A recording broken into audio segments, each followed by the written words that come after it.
right, welcome Algebra 1. Let's jump right into it. This is the last section of Chapter 9.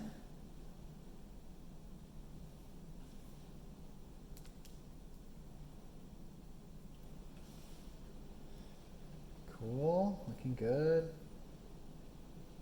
Let's just buzz down to Chapter 9. Okay, so if you're up to date on 9.8, you have finished completing the square. Hopefully that went well for you. Completing the square is very complicated, but once you understand, it's not so bad. Okay, it looks like there's like a formatting issue here again. This might be complicated. All right, I'll hopefully just be able to work around this. Let me give this a refresh. Nope. Okay, no problem.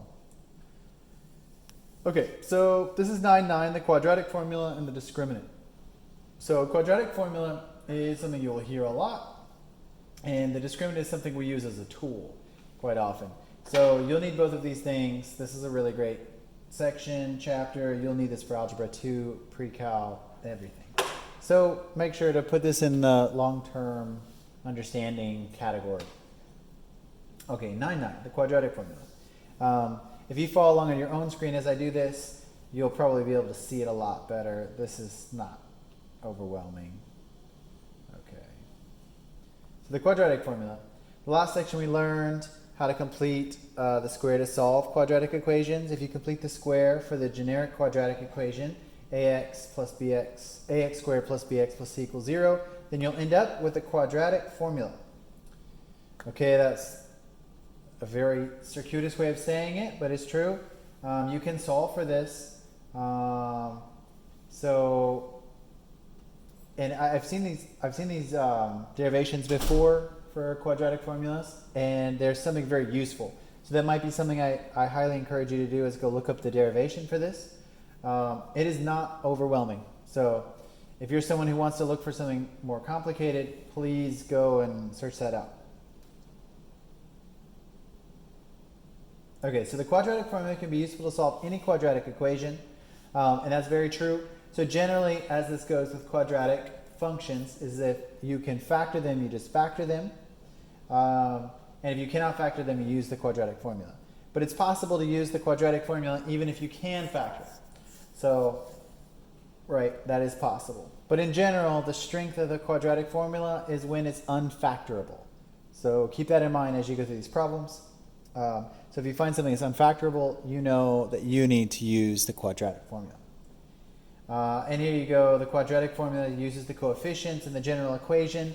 Remember, the coefficient is just the number, value, positive or negative, that precedes each term. So the x squared term has an a in front of it.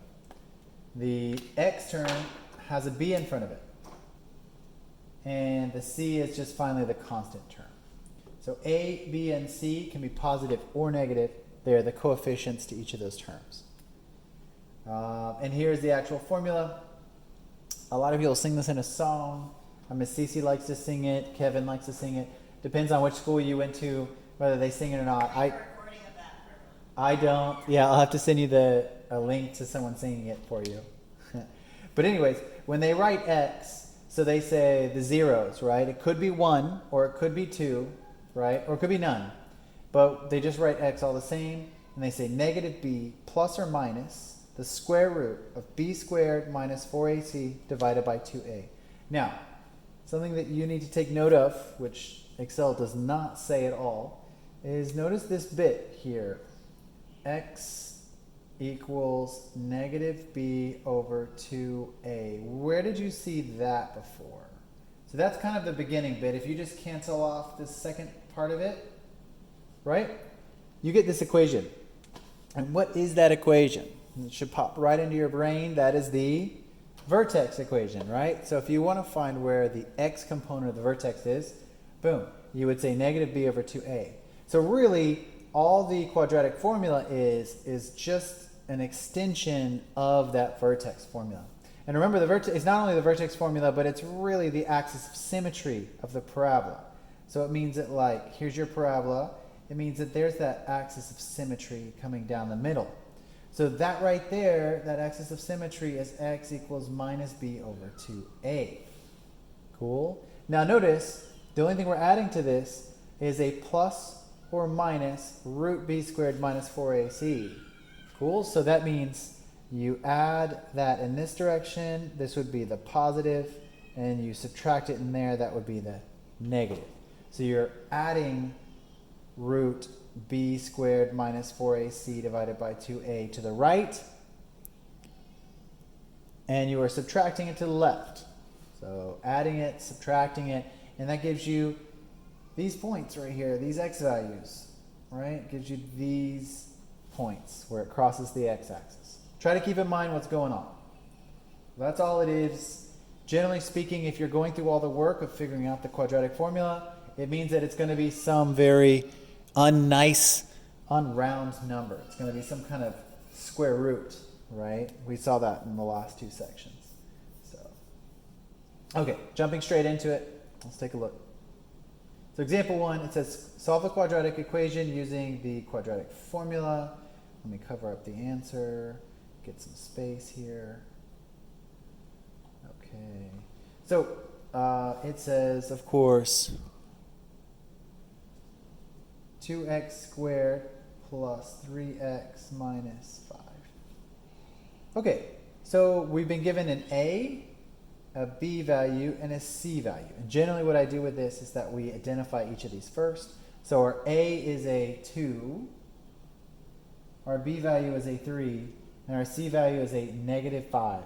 Remember, it takes the sign, right? So if a or b was negative, it would be negative, right? Pretty straightforward.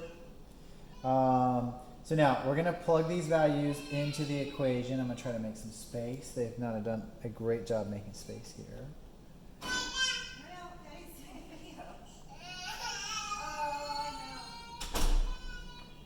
So let's write that down so we can make some space. A is 2, B is 3, C is negative 5. Okay, so now we just plug that into the equation. X equals minus b, right? So negative 3 plus or minus the square root of b squared. So that's 9 minus, and I'm running out of room, so if I can do this, 4 times a times 2 times c. Oh, I'm running out of room, times a negative 5. Cool. And that's all divided by 2 times 2. I did not have room for this. Okay, so let's clean this all up. Let's see if I can make room. So x equals negative 3 plus or minus the square root of, okay, so we had 4 times 2, really a negative 4, right? But negative 4 times 2 times a negative 5. So 4 times 5 is 20.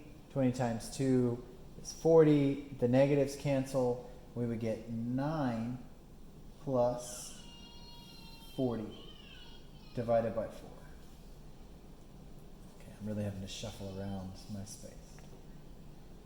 So now that all equals negative 3 plus or minus the square root of 49, how convenient, divided by 4. And that equals negative 3 plus or minus 7 divided by 4. Cool. This is getting a lot easier. All right. I really don't have room. And then finally, x equals negative 3 plus 7 divided by 4. What does that come out to? That would be 1, right? Negative 3 plus 7 is 4. 4 divided by 4 is 1.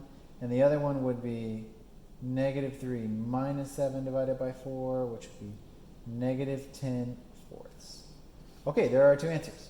So that is the two locations where this parabola will cross the x-axis. So it'll cross at x equals 1, and obviously 0 in the y.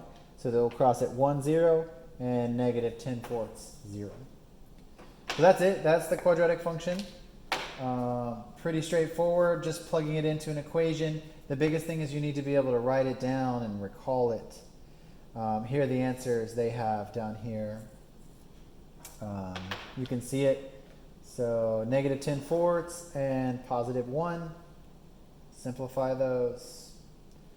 So here it's a really interesting thing they're doing. Let me kind of zoom in. So all they've done here is they're showing you what a 0 is. So they just plugged those values back into the equation, and they're proving that the equation will code as 0 if you plug in the zeros into it, which it should, right? So you plug the first value that we got, negative 5/2 in, and you will get 0 on both sides. And if you plug in 1, you would also get 0 on both sides. This is just a way to verify your answers. That's how zeros work, and that's why they're named zeros. Okay, example 2, the discriminant. Now, the discriminant is more of a philosophical idea. You just look to the discriminant to figure out what kind of situation you have. So the discriminant is just this section here. It's just the thing inside the square root, b squared minus 4ac. Now, the reason why this is important is because really it is the square root of b squared minus 4ac. Now, the reason why I emphasize that is because whatever is inside of a square root has to be positive. That's one of these rules of square roots. So if you get a negative number here, you cannot solve this problem. We are not equipped yet to solve square roots with negative numbers.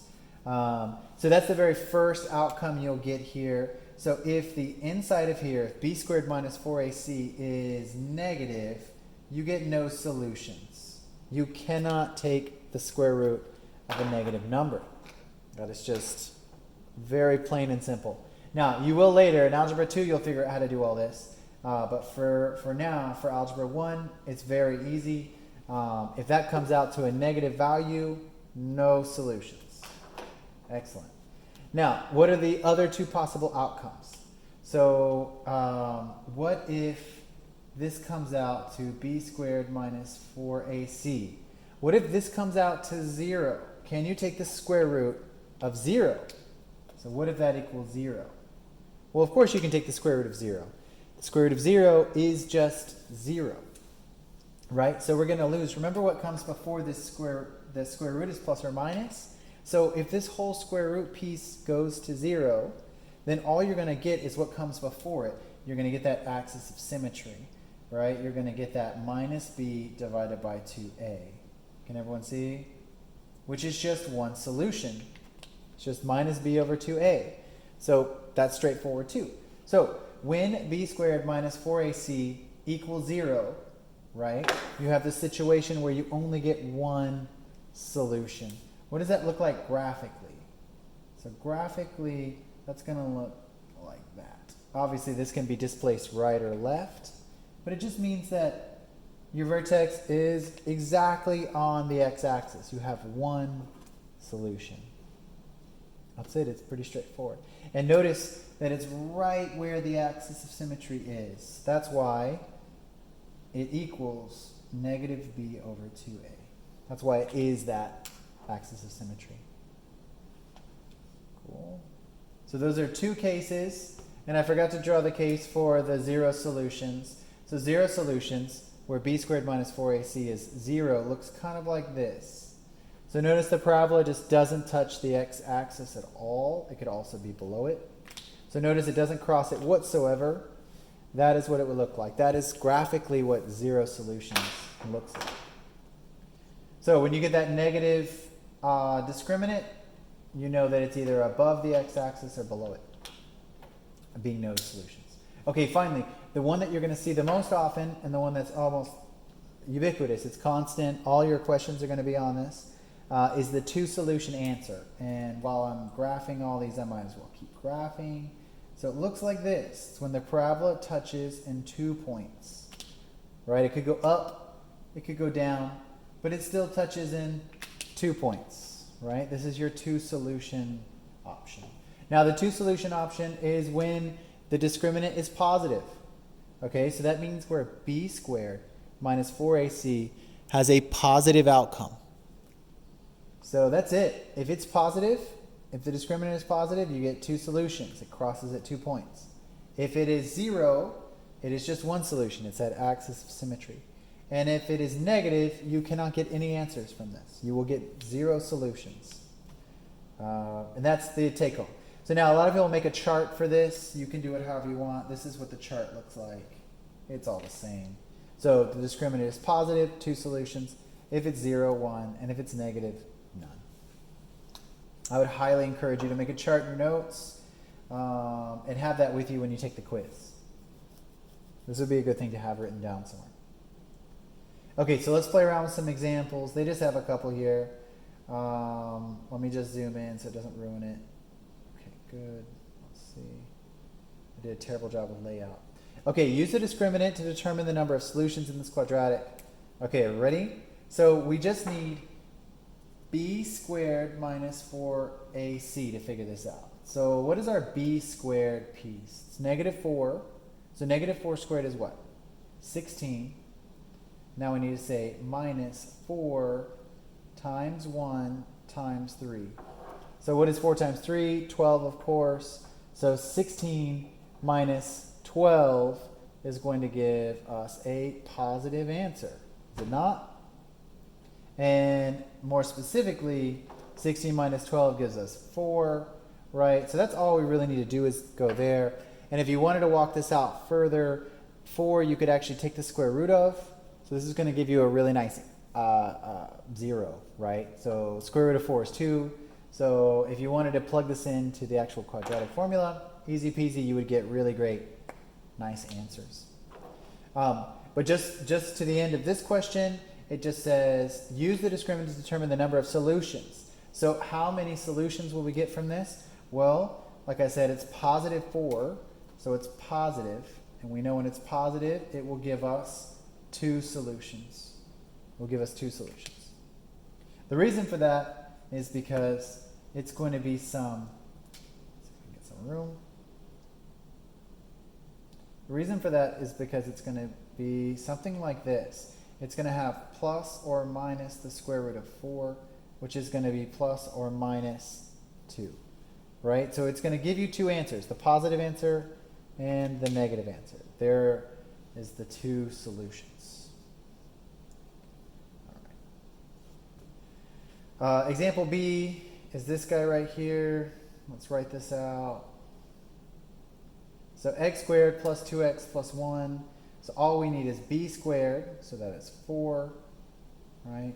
Minus 4 times 1 times 1, 4. So they give us an easy one. This is 0, obviously. What happens when the discriminant is 0? Well, you get 1 solution, right? So that means that you're going to have this plus or minus square root of 0 situation, which is just 0. That's it. So that would give us 1 solution. That one was an easy one.